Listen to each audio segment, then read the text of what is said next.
I want to welcome you, my dear friends, to another story from my life. A story I never thought I would share out loud.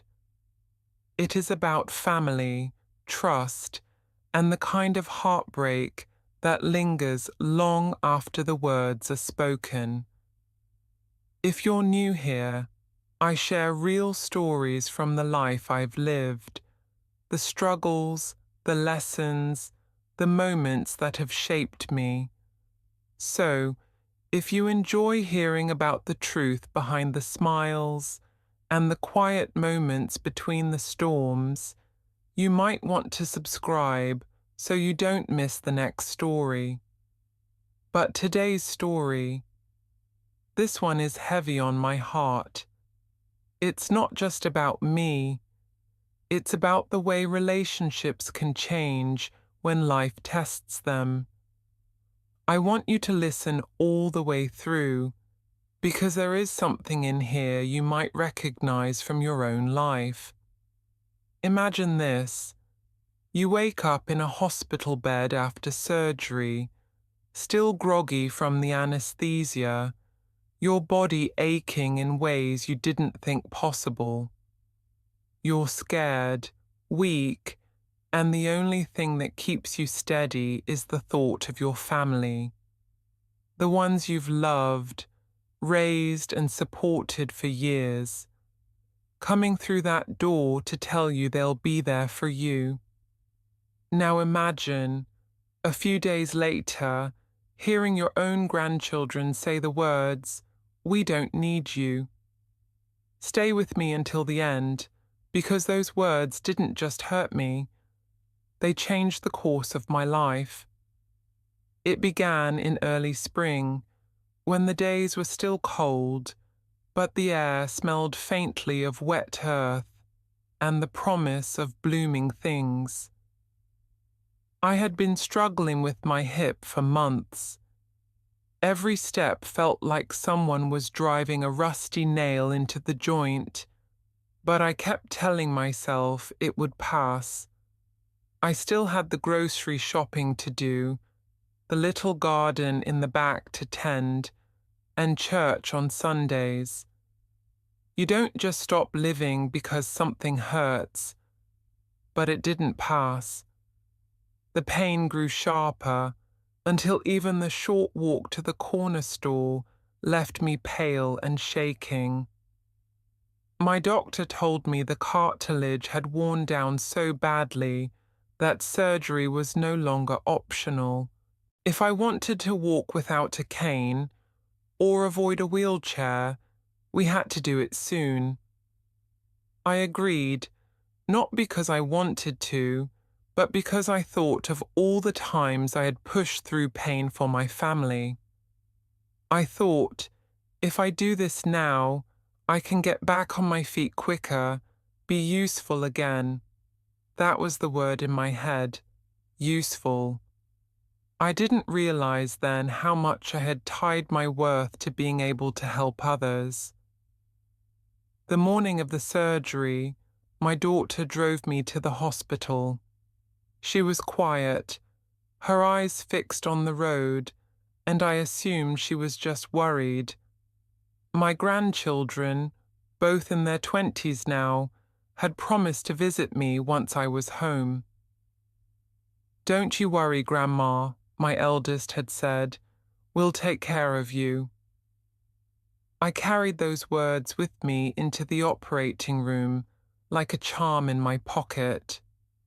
When I woke up, the ceiling above me was a blur, the harsh light from the window burning through the white curtain. My throat was dry, my hip wrapped in tight bandages. The nurse checked my vitals, smiled politely, and left. I kept glancing at the door, waiting for the familiar faces to appear. That day passed, and the next. My daughter came briefly, bringing flowers and a few polite questions about how I was feeling. She said she had to get back because the kids, meaning her grown children, needed the car. They didn't come with her. By the third day, I told myself they must be busy. They had jobs, friends, their own lives. I swallowed the disappointment like a bitter pill, telling myself it was just the timing. The hospital released me after 5 days. The drive home was slow. Every bump in the road sent a shiver of pain up my spine. My daughter helped me to the door, set my bag inside, and said she had to go. Something about errands. I stood in my own hallway, leaning on my cane, looking at the quiet rooms that suddenly felt larger and emptier than I remembered.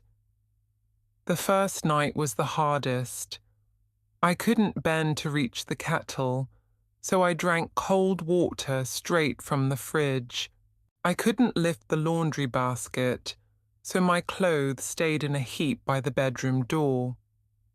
I told myself it was temporary, that soon my grandchildren would come by, just like they said they would. 2 days later, I called my eldest. My voice was careful, almost apologetic, as I asked if they could stop by to help me with the groceries. There was a pause on the other end of the line, and then a sigh. "Grandma," he said, "we don't need you. You don't need us. You'll be fine." I froze, the phone pressed against my ear, my heart thudding in my chest. I wanted to ask what he meant, but the line had already gone quiet, except for the faint sound of him breathing. Then, a mumbled, "Bye," and the click of the call ending. Those words echoed in the silence of my kitchen. "We don't need you." I stood there for a long time, leaning against the counter, the cold from the tile floor creeping into my feet. It wasn't just the pain in my hip that made my eyes sting. It was the sudden, crushing realization that the people I thought I could depend on had drawn a line between us, and I didn't know why. That was the moment I understood this recovery would be about more than just my body. The days after that phone call were a blur of quiet rooms and aching steps. I tried to keep myself busy, folding laundry one piece at a time from the chair, warming soup in the microwave, making my bed by tugging the covers up inch by inch. But no matter how much I tried to focus on small victories, the silence pressed in on me like a heavy blanket. When you live alone, you become aware of the smallest sounds, the hum of the refrigerator, the tick of the wall clock, the groan of the floorboards when you shift your weight. Those sounds kept me company in the hours between sunrise and sunset. At night, the house seemed to sigh along with me. It wasn't just the physical strain that wore me down, it was the waiting.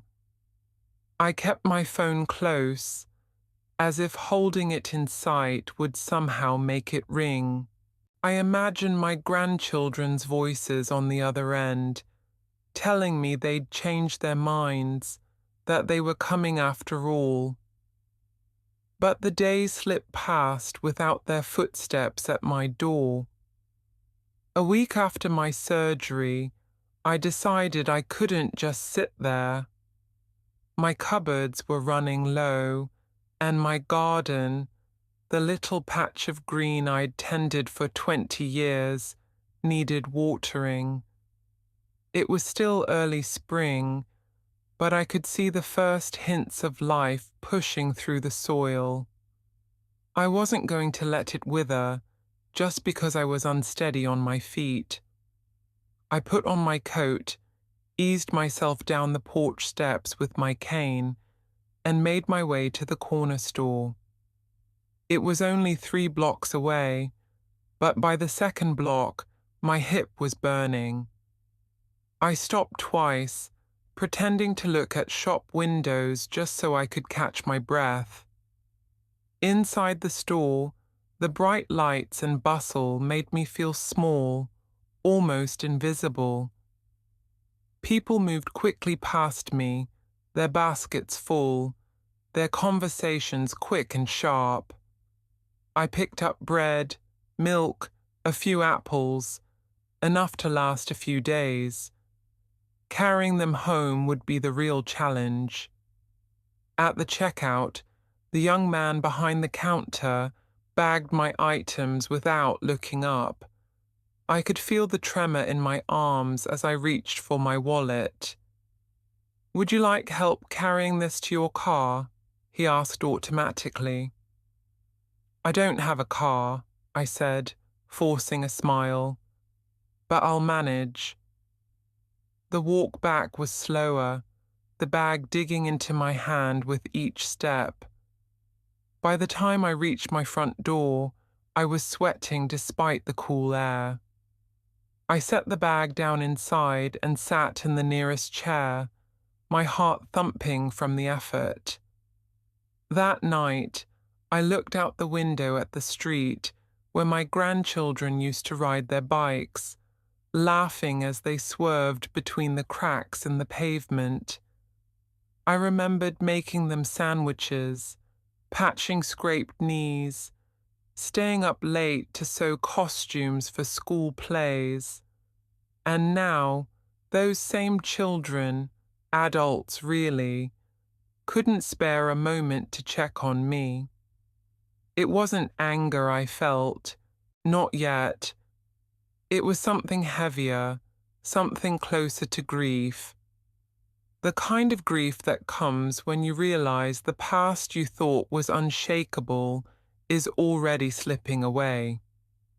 On the third night after my trip to the store, I heard a knock on the door.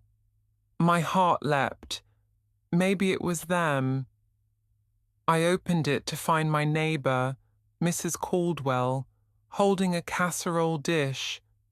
She was a small woman with sharp eyes, the kind who always noticed if your curtains were drawn later than usual. "I heard you'd been in the hospital," she said. "Thought you might need a warm meal." It was the first real kindness I'd felt since coming home. I invited her in, and we sat at the kitchen table, talking about the weather, the neighborhood, the little things. She didn't pry, but I could tell she knew more than she let on. People always do. After she left, I ate the casserole slowly, tasting each bite. It wasn't just food, it was a reminder that someone still saw me. But as the days passed, that reminder faded. The absence of my grandchildren settled in like dust, covering everything. Every empty chair in the living room seemed to be waiting for someone who wasn't coming. Every meal I ate alone reminded me of the family gatherings we used to have. I began to notice small dangers in my routine. The time I nearly slipped getting out of the shower. The moment I couldn't quite lift the kettle and had to pour boiling water with both trembling hands. Little things, but enough to make me realize how quickly life could turn if I wasn't careful. One morning, I decided to call my younger grandchild just to hear his voice. He answered after the third ring, his tone distracted.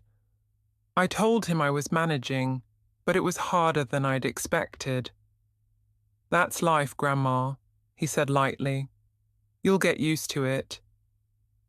It wasn't cruel, not in the way the other words had been, but it was distant, almost dismissive.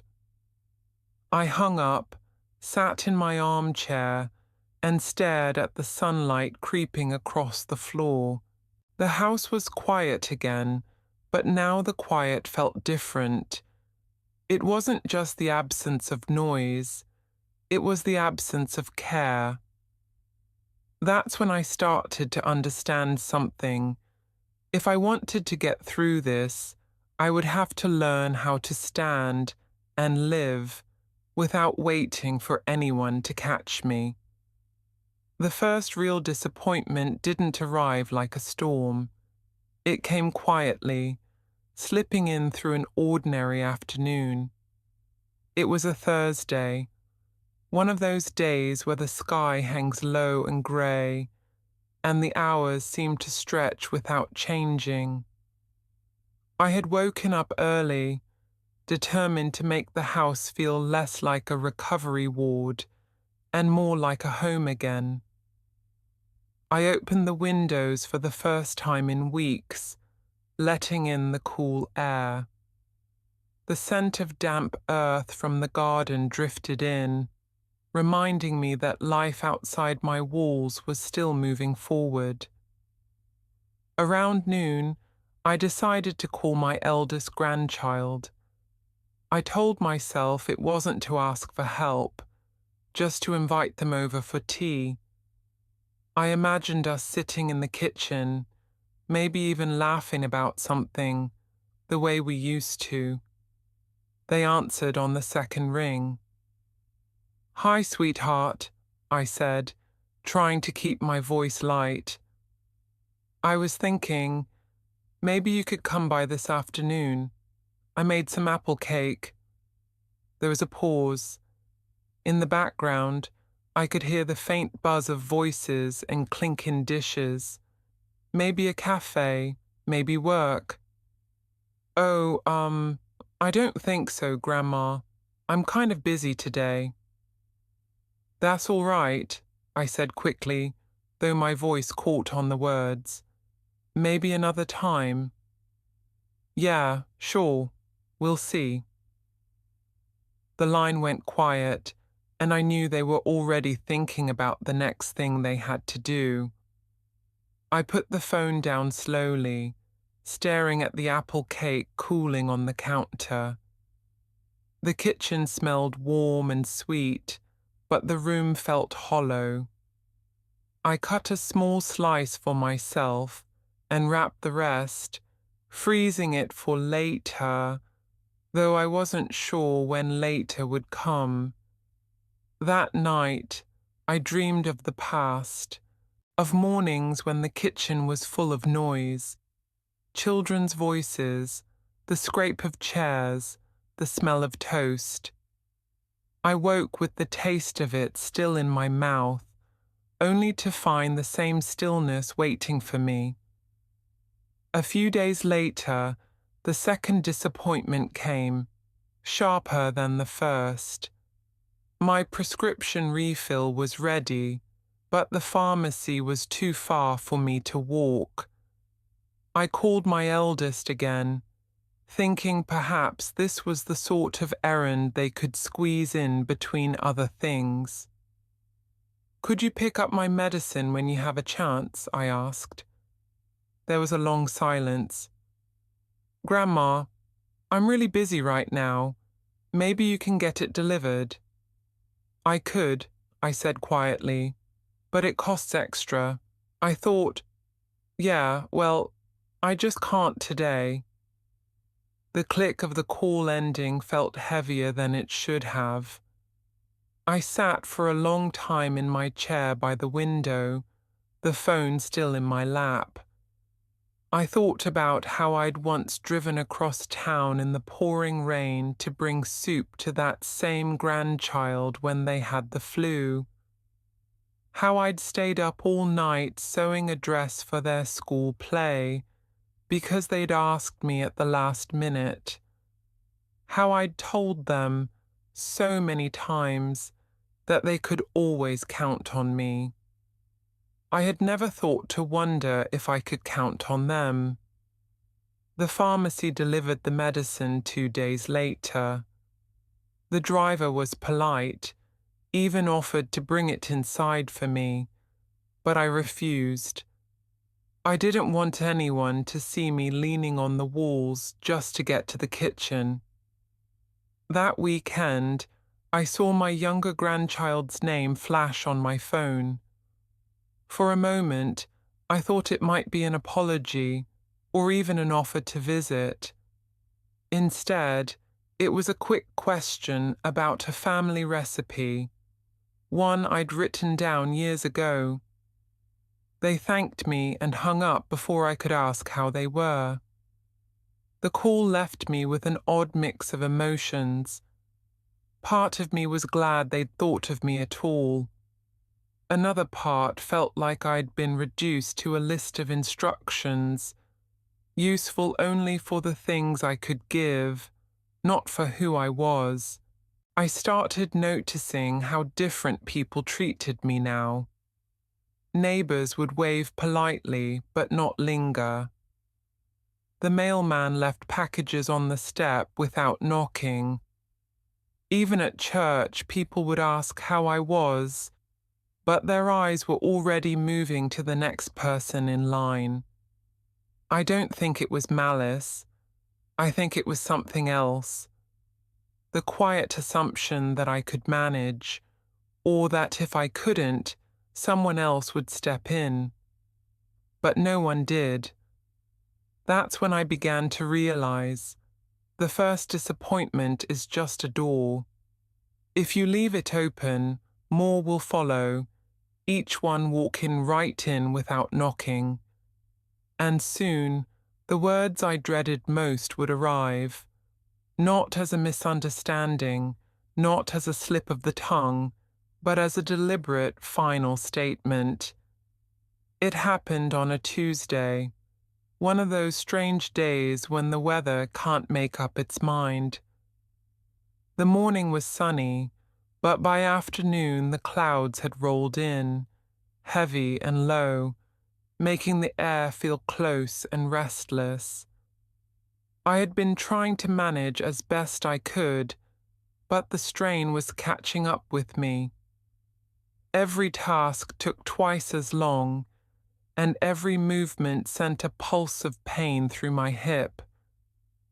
The groceries I'd bought the week before were nearly gone, and the thought of hauling another bag up my steps made my chest tighten. I told myself it wasn't wrong to ask. I'd never asked for much before. In fact, I'd prided myself on being the one who gave, the one who showed up when someone was sick, the one who remembered birthdays, who made sure the table was full at Christmas. So I called my eldest grandchild. "Hi, sweetheart," I began, keeping my voice gentle. "I'm running low on a few things, and I was wondering if you might be able to help me with the shopping. Just for this week. I'm still not moving too well." There was a pause, long enough for me to think the call might have dropped. Then came the sigh. "Grandma, we've talked about this." I blinked. "Talked about what?" "You needing us for every little thing. We just can't. We have our own lives now." It felt like a slap, but I tried to steady my voice. "I know you're busy. I'm not asking for much, just—" "We don't need you," they said suddenly, the words cutting clean through my sentence. "And you don't need us. You'll figure it out." I went still. The phone felt heavier in my hand, pressing against my ear like it might leave a mark. "I don't understand," I whispered. "It's not personal," they said, though the flatness in their tone told me it was. "It's just, you raised us to be independent, right? So, be independent." I wanted to tell them that independence doesn't mean isolation, that sometimes strength means knowing when to lean on someone else. But the words tangled in my throat. "Okay," I said finally, my voice so quiet I barely recognized it. There was a muttered goodbye, and then the line went dead. I sat in my kitchen, staring at the pale light filtering through the curtain. The refrigerator hummed behind me, the only sound in the room. Those 4 words, "We don't need you," echoed in the stillness, growing louder in my mind until they were all I could hear. I thought about the years I'd spent holding that family together.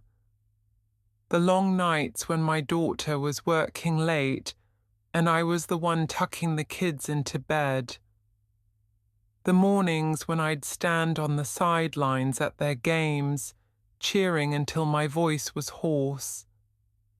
The Christmas mornings when I'd saved the best gifts for last, just to see the joy light up their faces. None of it seemed to matter now. Not enough to bring them to my door when I needed help. Not enough to keep those words from being spoken. I didn't cry right away. I sat there, numb, my hands resting on the table.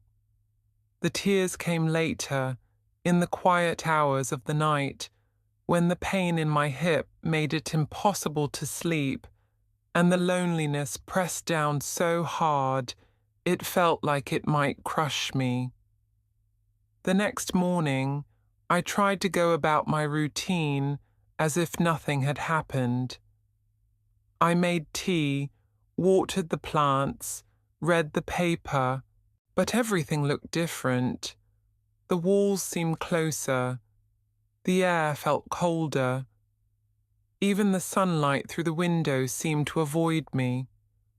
For the first time in my life, I felt truly disposable. It's a dangerous feeling, that one, because once you start to believe it, you stop expecting anyone to show up for you. And when you stop expecting, you start disappearing. First from their lives, then from your own. That was the day I realized I wasn't just recovering from surgery.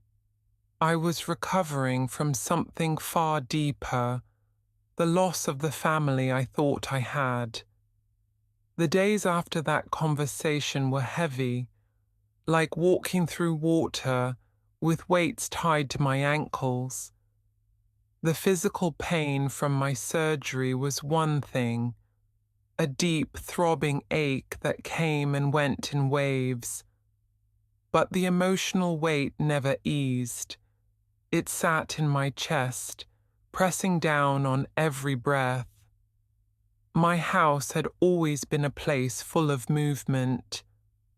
There were years when my grandchildren's laughter bounced off these walls, when the smell of baking bread drifted from the kitchen, when there was always a chair pulled out for someone. Now it was a place where the ticking clock was the loudest thing in the room. I learned to measure my days by what I could manage on my own. Could I make it from the bedroom to the kitchen without having to sit down halfway? Could I reach the top shelf without losing my balance? Could I carry the laundry to the machine without spilling it across the floor? Some days I could. Many days I couldn't. The first real scare came on a Wednesday morning. I was boiling water for tea when the kettle slipped from my hand, splashing onto the counter and nearly burning me. I had to clean it up with paper towels because I couldn't carry a mop without leaning dangerously on my cane. I told myself it was just a small accident, but deep down, I knew it was a warning. The garden, my pride and joy, suffered too. The flowers I'd nurtured for years started to droop, the soil drying out because I couldn't carry a full watering can without spilling half of it on my shoes. I tried using a smaller jug, but it took so many trips back and forth that I'd be breathless by the time I finished. One afternoon, while sitting in my armchair, with the late sun pouring through the curtains, I found myself staring at the family photos on the wall. Birthdays, graduations, holidays, all those smiling faces. I wondered if anyone else still remembered those moments, or if they'd already filed them away as just another chapter in the past. And this is where I want to pause, my friends, and speak directly to you. Have you ever been left to face something alone by the very people you thought would stand by you?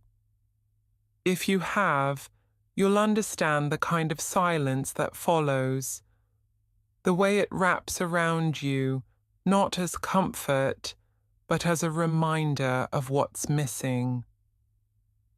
Tell me in the comments where you're watching from, and if you've ever felt that same ache. I read every story you share, and I carry them with me. Sometimes, knowing we're not the only ones is the first step toward healing. But back then, I didn't have this space to talk to anyone. I had my walls, my cane, and the slow crawl of time. The worst part wasn't just the absence of my grandchildren. It was the absence of any explanation. If they had been angry at me, if we'd had a fight, at least there would have been something to point to. But there was nothing. Just a door that had quietly closed. So I began to rely on strangers more than I ever thought I would. The delivery man who carried my groceries up the steps without being asked. The cashier who noticed me struggling with my wallet and gave me an extra minute. The neighbor who left a bag of lemons from her tree on my porch without a note. Each small kindness was like a thread keeping me tied to the world. Still, the nights were long. The pain in my hip made it hard to find a comfortable position, and I'd lie awake listening to the creaks and sighs of the house. Sometimes I'd imagine footsteps in the hallway, not out of fear, but out of longing. The echo of a time when there had always been someone moving through the rooms.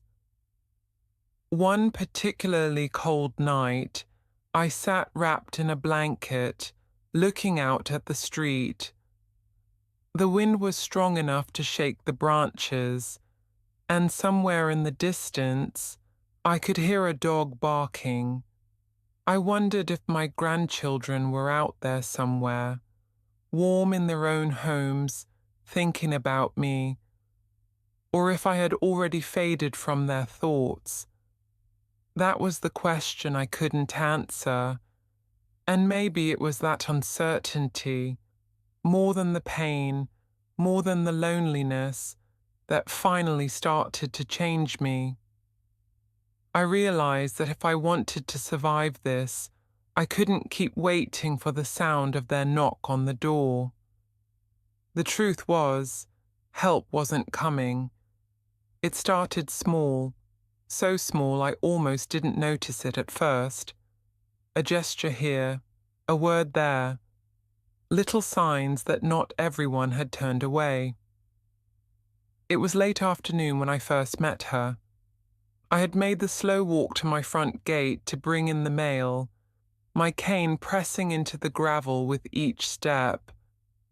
A woman I didn't recognize was on the sidewalk, carrying 2 heavy paper bags. She must have been in her 40s, her hair pulled back, her eyes warm but focused. "You look like you could use a hand," she said, nodding toward the small grocery bag I was holding. I hesitated, I've never been quick to accept help from strangers, but the bag was cutting into my fingers. I handed it over with a quiet thank you. She smiled. I'm Julia. I just moved in down the street. If you ever need anything, I'm around. It was a simple thing, just a neighbor introducing herself, but the words lingered long after she'd gone. A few days later, I was at the corner store again, picking up milk and bread. The walk there had been slow, and I dreaded the walk back. As I stood at the counter, the young cashier, a boy who couldn't have been more than 20, glanced at the cane in my hand. Do you want me to carry that for you? He asked. I tried to wave him off, but he was already stepping around the counter. He carried the bag all the way to my porch, setting it down gently by the door. My grandma's the same age as you, he said with a shy smile. I hope someone helps her when I'm not around. I thanked him, and when the door closed behind me, I stood in my hallway for a long time, holding on to the warmth of his words. It was strange. These small acts of kindness from people who owed me nothing were starting to mean more than the years of obligation I'd counted on from my own family. One afternoon, I was trying to walk to the garden when Julia appeared again, this time carrying a large plastic jug. Saw you out here the other day struggling with that little watering can, she said. I've got a spare hose you can use any time. The offer caught me off guard. No one had offered me something so practical, so directly useful in months. I accepted, and together we managed to bring some life back into the drooping flowers. We talked while we worked.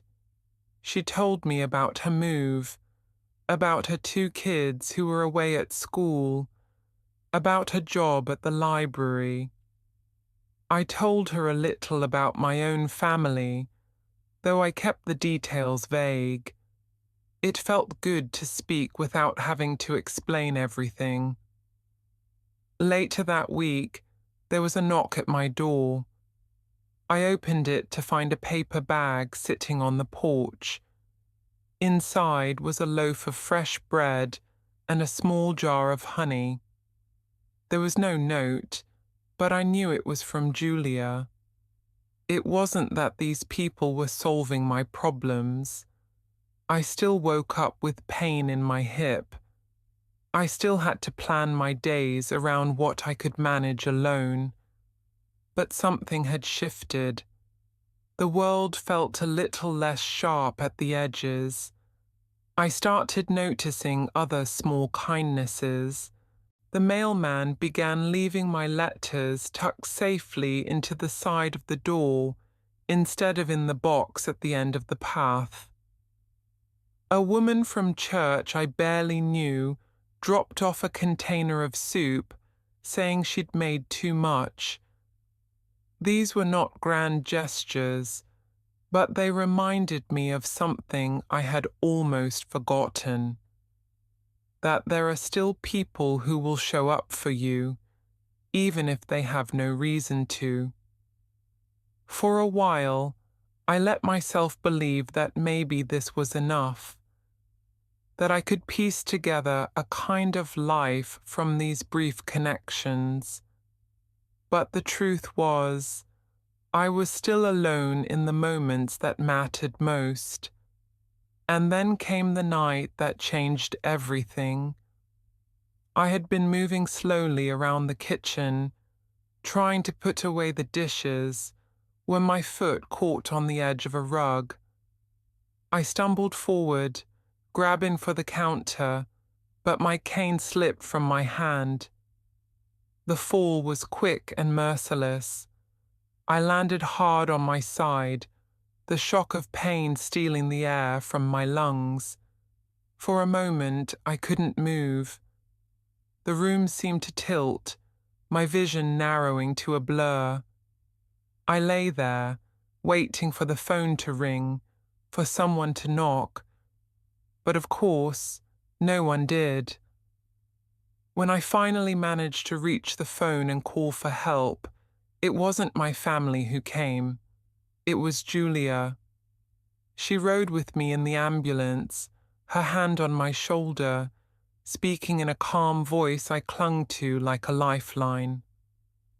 That was the moment I understood. Sometimes, the people who save you are not the ones you've known the longest, but the ones who choose to show up when you need them most. The ambulance ride was a blur of flashing lights and muffled voices. Julia sat beside me, her hand steady on my arm, speaking just enough to keep me awake. I remember staring at the ceiling of the vehicle, watching the shadows flicker as we passed streetlights, and thinking how strange it was that the person with me wasn't someone from my own family. At the hospital, the staff moved quickly, checking my vitals, scanning for breaks. My hip throbbed with each movement, a dull, relentless ache layered over the sharper pain from my fall. They told me I hadn't fractured anything, a miracle, considering how hard I'd gone down. But I'd aggravated the surgical site and would need to take it even easier. Easier, I thought bitterly. I was already living at a snail's pace. What was slower than this? Julia stayed until they released me, long past midnight. She drove me home in her small, neat car, the heater humming against the cold air. When we pulled up to my house, she didn't just drop me off. She walked me inside, made sure I was settled with a blanket, and even put the kettle on. "You've got my number," she said before leaving. "Don't wait until you're on the floor to call me next time." I promised, though I wasn't sure I meant it. Asking for help still felt like a confession, like admitting I couldn't hold my own life together. The next morning, the stiffness in my hip made it nearly impossible to get out of bed. I shuffled slowly to the kitchen, leaning heavily on my cane. The house felt colder than usual, the silence sharper. I looked at the phone, thinking of my grandchildren. I could have called them, told them about the fall, but I didn't. I already knew what would happen. A brief pause, a polite murmur, then an excuse. So I made my tea, sat at the table, and tried not to imagine how different things could have been if the roles were reversed. If I were the one who'd gotten that phone call from them.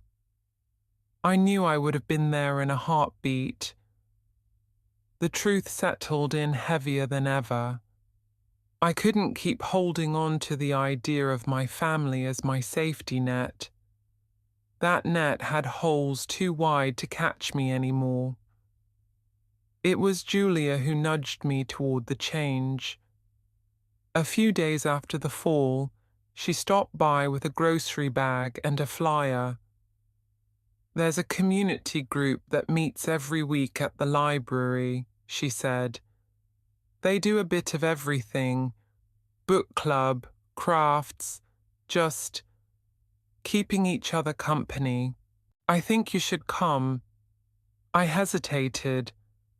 The idea of sitting in a room full of strangers, telling pieces of my story, made my chest tighten. But she was right. I needed more than my own four walls. The first time I went, I kept to myself, sitting near the door in case I wanted to leave early.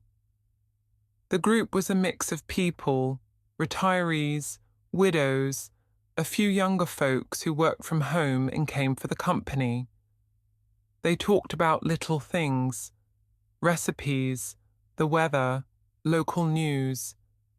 No one asked me why I was there, and I was grateful for that. But the second time, something shifted. An older man named Henry offered me a seat beside him and asked if I liked gardening. We ended up talking for almost an hour about soil types and tomato plants. I left that day with a packet of seeds he'd insisted I try. It wasn't dramatic. It wasn't life-changing in a single moment. But it was the first time in months I'd walked away from a conversation feeling lighter than when I'd arrived. Still, the shadow of my family hung over everything. I didn't tell the group about them. I didn't mention the surgery or the fall or the words that had been said. Those wounds were still too fresh, too raw to lay bare in a casual conversation. Yet little by little, I noticed something happening. The more I filled my days with these small, chosen connections, the less I waited for my phone to ring with their names. It didn't mean I stopped caring. I still thought of them every day. But I began to accept that my life might move forward without them at the center of it. The turning point wasn't a single act, but a gradual awakening. I could build something new, even if it didn't look like the family I'd imagined growing old with. And as it turned out, the world had more twist to give me, one that would come knocking when I least expected it. It's a strange thing, building a life without the people you always thought would be part of it. At first, every new connection feels like a betrayal, as if you're replacing the irreplaceable. But eventually, you realize you're not replacing anyone. You're simply making room for the ones who actually choose to be there. The library group became a small but steady anchor in my week. On Tuesdays, Julia would pick me up and we'd walk in together. It wasn't anything formal. Some people knitted, some read, others just sipped coffee and listened.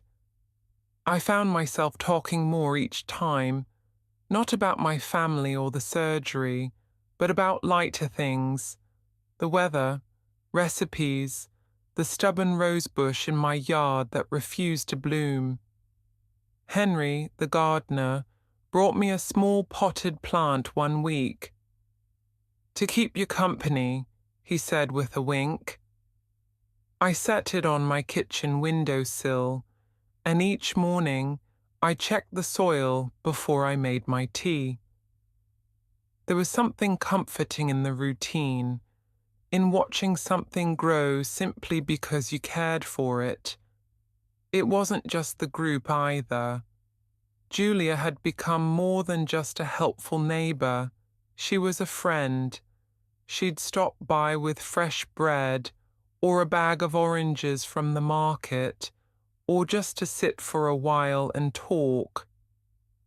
Sometimes she brought her teenage daughter, who would ask me questions about what it was like back then, as if I were a living book she could flip through. One Saturday, Julia invited me to a small get-together at her house. I hesitated. It had been years since I'd been to a social gathering that wasn't family. But she insisted. There were maybe 10 people there, most of whom I didn't know. But by the end of the evening, I'd learned about one woman's volunteer work at the animal shelter, another man's obsession with crossword puzzles, and the best way to make a lemon cake without it collapsing in the middle. I left with a full stomach and something I hadn't felt in a long time, a quiet kind of belonging. The change was slow, but I could feel it in the way my days passed. I still moved carefully, still leaned on my cane, still had moments where the ache in my hip made me wince. But I wasn't counting the hours until bedtime anymore. There were things to look forward to. A call from Henry about his tomatoes, a new book from the library, Julia knocking at my door with a smile. And yet, the absence of my grandchildren was still there, a shadow in the corner of every good moment. It didn't fade exactly, but it stopped bleeding into everything else. I could think about them without feeling like my chest was caving in. One rainy afternoon, I sat at the kitchen table, looking out at the wet street, and realized something. I no longer lived in a state of waiting. I wasn't checking the phone every hour.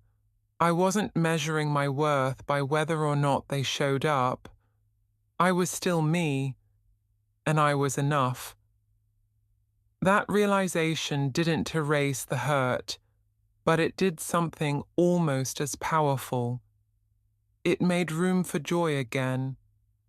It was on one of those better days, when the rain had finally cleared and the air smelled like earth and new leaves, that the past came knocking. Literally. I was in the kitchen, cutting an apple, when there was a knock at the door. Not the quick, familiar rap of Julia, but a hesitant, almost uncertain rhythm. When I opened it, I froze. Standing there, hair damp from the rain, were my grandchildren. For a moment, none of us spoke. The rain tapped against the porch roof, the sound filling the space between us.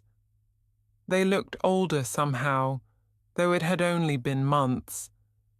Maybe it was the way they carried themselves, heavier, more cautious. "Hi, Grandma," my eldest said finally, his voice low. I gripped the door frame, my mind caught between disbelief and a dozen questions I didn't know how to ask. "Come in," I managed, stepping back. They hesitated before crossing the threshold, glancing around the room as if checking for changes. I noticed small details. The way my youngest eyes darted to the cane leaning against the wall. The way my eldest shoulders tensed like he was bracing for something. We sat in the living room, the three of us. I could feel the damp from their coats seeping into the air, making it colder. My eldest cleared his throat. "We should have come sooner." It wasn't much, but it was enough to make my chest tighten. "Why didn't you?" I asked quietly.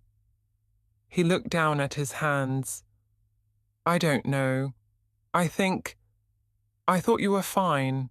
You've always been fine."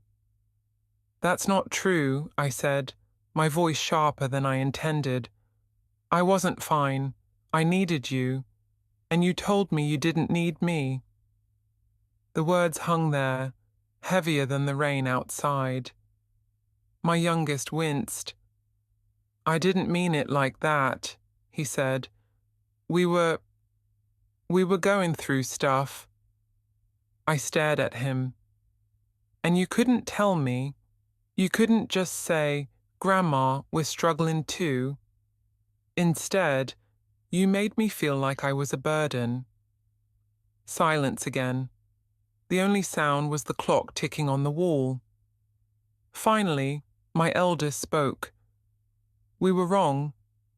We thought, I don't know, We thought giving you space was what you wanted. And maybe we didn't want to see how much you needed us because it made us feel guilty. I shook my head slowly.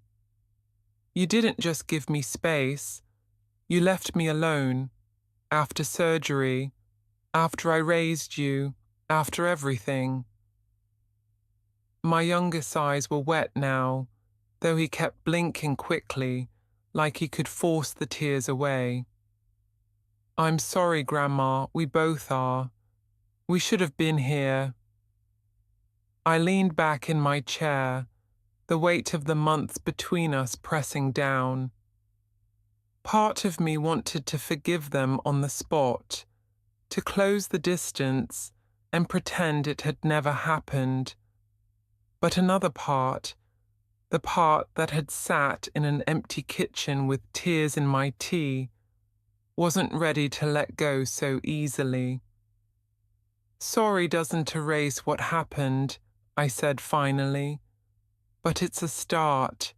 If you mean it, you'll prove it, not just today, but every day from now on. They both nodded, their faces solemn. For a long time, we just sat there, the rain easing into a soft drizzle. There was no grand gesture, no tearful embrace, just the quiet acknowledgement that something had broken, and that maybe, just maybe, it could be mended. As they stood to leave, my eldest paused at the door. Can we come back? Soon? I met his eyes. That depends on you. They left, and I stood at the window, watching them walk down the street. I didn't know if they'd keep their word, but for the first time in months, the possibility felt real enough to consider. They didn't come back the very next day, or even that week. A part of me expected that. Habits, especially the bad ones, don't change overnight. Still, I found myself glancing at the street whenever I passed the front window, wondering if I'd see their familiar shapes walking toward me. In the meantime, life continued. Julia still stopped by with her easy smile and quiet check-ins. The library group met every Tuesday, and Henry proudly reported his tomato plants were finally flowering. My little potted plant on the windowsill had begun to sprout new leaves, a reminder that growth is slow but steady. Then, one sunny afternoon, they returned. This time, there was no hesitation at the door. My eldest carried a bag of groceries. My youngest held a bouquet of daisies. We thought you could use these, my eldest said, setting the bag on the kitchen counter. I didn't ask why they'd come. I didn't press for more apologies. Instead, I put the daisies in a vase and made tea. We sat at the table, and for the first time in a long time, the conversation flowed without strain. They asked about my garden, about the library group, about my hip. I asked about their work, their friends. There were even a few small laughs, though I could still feel the carefulness in their words. When they left that evening, my kitchen smelled faintly of flowers and warm bread. I stood at the doorway, watching them walk away, and realized something important. I wasn't waiting for them anymore. Their visits would be welcome, but my life no longer hinged on them. I had found other threads to hold on to. Neighbors, friends, strangers who had shown me more compassion than I ever expected. I had learned how to live without the constant fear of being forgotten. But that didn't mean the hurt had vanished. Forgiveness, I've learned, is less like flipping a switch and more like tending a wound. It needs time, care, and patience before it stops aching. That night, as the streetlights blinked on outside my window, I thought about all the people who might be sitting alone in their kitchens, waiting for someone who never knocks. And now I'm thinking of you, the one listening to my voice right now. If you've ever felt abandoned by the people you thought would stand beside you, if you've had to rebuild your life from the pieces they left behind, I want you to know something. You are not alone. Tell me in the comments where you're watching from, and if you've ever had to find family outside of blood. Your stories matter, and sometimes sharing them is how we keep each other standing. Because in the end, that's what I've learned. Family isn't always the people you share a name with. Sometimes it's the ones who show up on your doorstep when you've fallen. The ones who bring you bread or flowers or simply sit beside you while the rain falls. Those are the people who keep the light in your kitchen burning, even on the loneliest nights. And those are the ones worth holding on to,